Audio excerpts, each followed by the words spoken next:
This is how terrible things always begin in authoritarian regimes, and Trump is doing it, and it's going to amaze you. Check this out. Leave your comments, ding the bell, and subscribe to our channel. Most Americans don't realize that Trump's ICE, the Immigration Service, has hired private companies to surveil people who were protesting Trump's immigration policies. Seriously. If you don't like the idea of tearing children from their parents and you talked about it on Facebook, you're in their database. If you showed up at a public protest, you're in their database. If you even posted a comment about it on any old random website that's out there in the public, you're on their database. ICE now not only has your name, but all your personal information, your Facebook history. They not only know you, they know your friends and your relatives. They know how you spend your spare time. They know what you do for a living. They know who you are. They know where you are. And most importantly, they know that you don't agree with their policies. And they have put that flag in their files. This is how really terrible things begin in authoritarian regimes. And this is going on right now. This Gabe Ortiz over at Daily Kos is writing about this.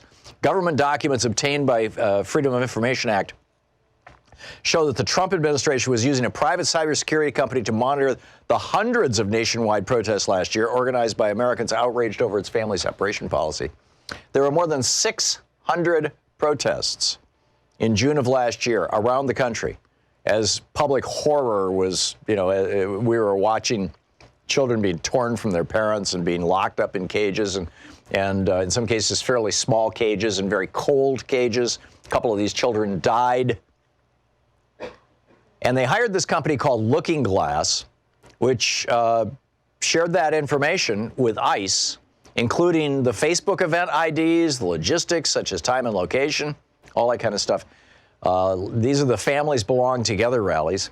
They were attended by hundreds of thousands of Americans. They stretched across all 50 states. The documents, again, quoting from Gabe Ortiz, the documents continue to confirm that officials have taken action to surveil and punish critics of the administration's policy.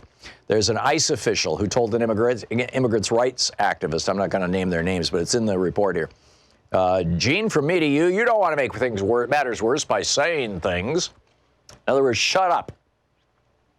ICE telling an activist. Information for one surveilled American, an attorney with immigrant rights advocacy group Al Otro Lado, even included, quote, specific details about the car she drives, her mother's name, and her work and travel history. The immigration views voices of dissent as a threat to its disinformation campaign. Yeah, says Gabe, and spot on. I mean, this is insane. This administration's turning us into a surveillance state.